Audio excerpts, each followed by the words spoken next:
I often wonder how, statistics and logic aside, the competing worldviews of free market capitalism and socialism come to basically opposite conclusions about how our societies should be organized. We've talked about the emotional drivers of socialism and how, for socialists, these drivers completely overwhelm the empirical and statistical evidence proving beyond a reasonable doubt the superiority of free markets. But there's a deeper driver here as well. When socialists look at the world, it's almost as though they are looking through a time warp to how the world was hundreds or even thousands of years ago.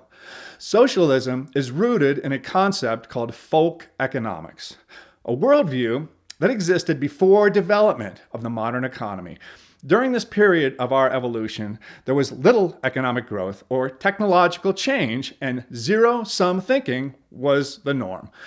In the primitive economy, in order for one person to win, to get more food or shelter or protection from predators, for example, another person usually had to lose. There was little specialization and not much cooperation, and warfare between competing tribes was common. Brute force instead of voluntary cooperation was the norm.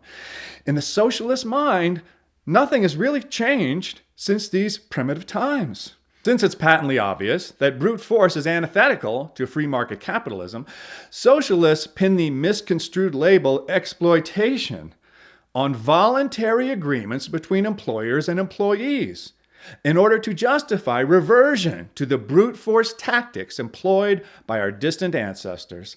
They're still living in a time where individual labor was a pretty good determinant of the value of a product. If you found some sticks and vines in the woods and fashioned them into a bow and arrow, the value of that weapon would be pretty closely tied to the labor used to make it. In the primitive economy, there were two main ways to get a bow and arrow: make it yourself or take it from someone else. This is how socialists still think about economics. This kind of tribal thinking is why socialism is so strongly tied to what people today call woke ideology, and what must be one of the greatest con games in the history of the world. People who are woke claim to have a vastly superior understanding of how the world works than the rest of us do, which may be true, except that they're at least hundreds of years too late. For the woke, as for most socialists, it's still necessary to divide people based not on the content of their character, but on whatever tribe that is assigned to them.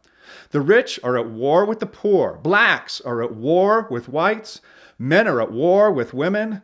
Only a benevolent socialist regime can bring things back into balance, by force, of course.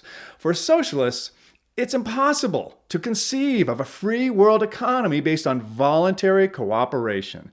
To them, the very idea of a voluntary workplace based on voluntary cooperation means that dreaded word, exploitation. Any voluntary employment arrangement that does not fit into their narrow and regressive definition is exploitation. All employment arrangements must provide the same level of absolute benefit to both parties. The concept of relative benefit or of comparative advantage in trade, that a transaction can be more beneficial for one party than the other and still be a good trade for both, it's beyond their comprehension, which is unfortunate because it is the basis for most of the massive economic growth and accompanying improvement in human lives over the past couple of centuries. Perversely, since the only way to get ahead in a socialist world is at the expense of another, there is a strong tendency to discourage individual accomplishment, which is just a great formula for getting things accomplished. Socialists are concerned that free market competition inevitably leads to unequal outcomes. They believe in a different kind of competition. Instead of competition based on voluntary interactions that provide the best value for customers, they believe in competition to determine who can look better, and not even perform better, just look better in front of the mob. We've seen this kind of thing before, many times and in many forms, but the result is always the same. The primitive economics of socialism would return us to the tribal roots of our ancestors. It is tribal warfare dressed up in modern garb, often with the word democracy pasted in front of it in an attempt to provide legitimacy. It's a really bad choice of words for true lovers of human freedom, but that's a tale for another time.